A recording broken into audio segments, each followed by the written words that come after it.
She thanked everyone, except me. So I left the country that night. The moment I realized I didn't exist in her universe came not from a shout or a fight, but from a single, perfect breath. The one she took on stage as she accepted the award she had sacrificed everything to win, including me. Eva stood under the spotlight, radiant, her crystal award held like a divine relic. Tears glistened in her eyes as she thanked everyone who helped her rise. Her team, her mentors, her CEO, even the janitorial staff. Everyone except the man who had given up the biggest presentation of his career to support her. I stood there with a champagne flute turning warm in my hand, invisible in a room that knew my name only because she once whispered it with pride. Her eyes swept over the crowd and drifted right past me like I was just a potted plant decorating the corner. In that tiny, surgical moment, something inside me snapped. Not with anger or heartbreak, but with clarity. For 7 days, I'd supported her, staying up until 3 rehearsing her speech. I'd put my own research team on hold because she couldn't breathe unless I was her emotional support system. And in her perfect triumphant moment, I didn't exist. I set my glass on a passing tray, buttoned my jacket, and walked out. No scene. No confrontation. Just the quiet dignity of a man realizing his market value in someone else's life. The New York air hit my face like truth. Instead of giving the taxi driver our apartment address, I said, Biotech Park, East Side Labs, the place where my real life waited. My lab was quiet, bathed in soft blue emergency lights. The prototype of our synthetic dermis sat in its case, a translucent miracle I had poured 3 years of my life into.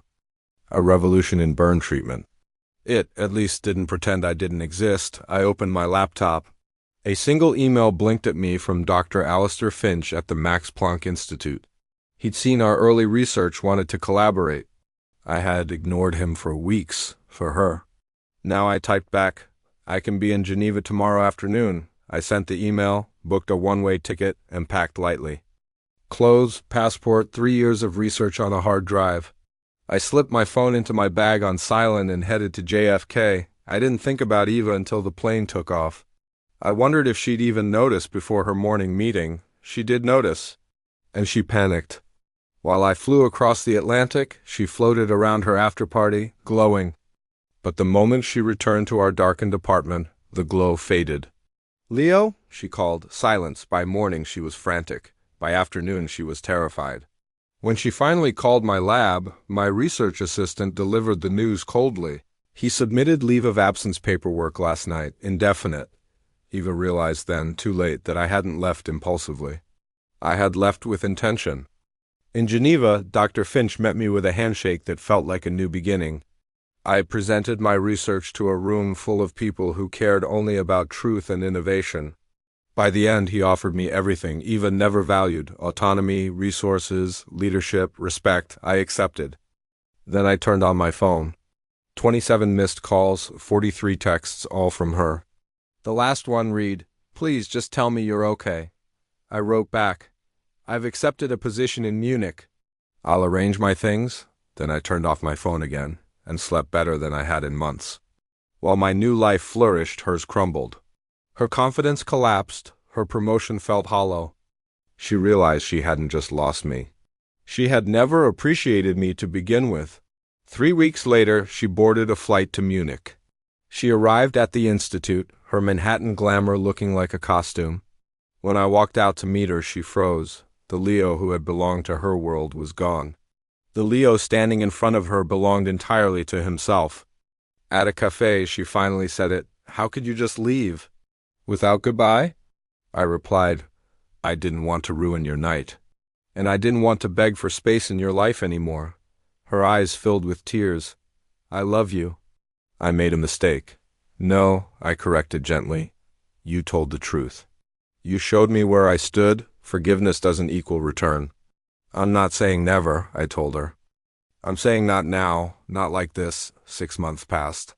My work mattered. Our synthetic graft healed a little girl who called me her superhero doctor. My life was mine.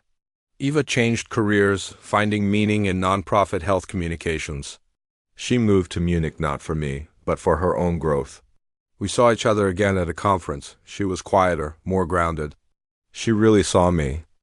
Over months, we met gently, coffee, walks, simple conversations.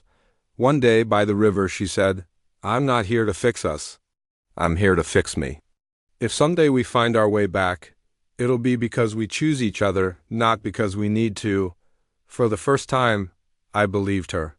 Whether our paths merge again or stay parallel, I know one truth. I will never again be invisible. Not to her, not to myself, and not to the world I'm changing, one cell at a time. That is the real victory. Thanks for watching.